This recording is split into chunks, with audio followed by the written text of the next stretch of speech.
స్కందాగ్రజ channel ప్రేక్షకులకు నమస్కారం. శ్రీ మహాగణాధిపతియే నమః. శ్రీ లలితా త్రిపుర సుందరియే నమః. ఫిబ్రవరి 1వ తారీఖు నుంచి ఫిబ్రవరి 28వ తారీఖు వరకు కర్కాటక రాశి వారి ఫలితాలను కనుక పరిశీలించుకుంటే ఈ మాసంలో యువతీ యువకులకు వివాహ యోగ్యత లభిస్తూ ఉంటుంది. అలాగే ముఖ్యంగా అష్టమ స్థానంలో రాహుతోటి ఈ పంచగ్రహ కూటమి, అలాగే సప్తమ కుజుడు కూడా 23వ తారీఖుని ఈ పంచగ్రహ కూటమితోటి అష్టమిలో సంచారం చేస్తాడు. కాబట్టి కొంత వాహనాలు నడిపేటప్పుడు జాగ్రత్తగా ఉండాలి.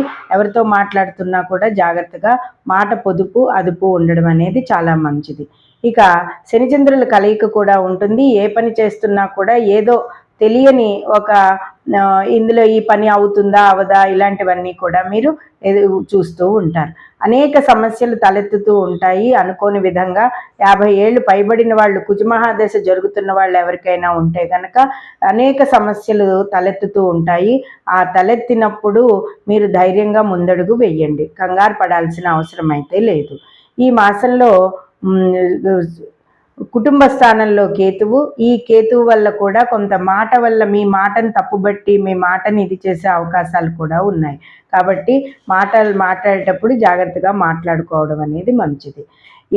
ఏది ఏమైనప్పటికీ కూడా కర్కాటక రాశి వారు కొన్ని విషయాలలో ముందంజలోనే ఉండి అన్ని విషయాలలోనూ కూడా సామరస్యంతో, ధైర్యంతో, శక్తితోటి అన్నీ ఎదుర్కొని ముందంజలో ఉంటారు. ఆరోగ్యాన్ని జాగ్రత్తగా చూసుకోగలరు.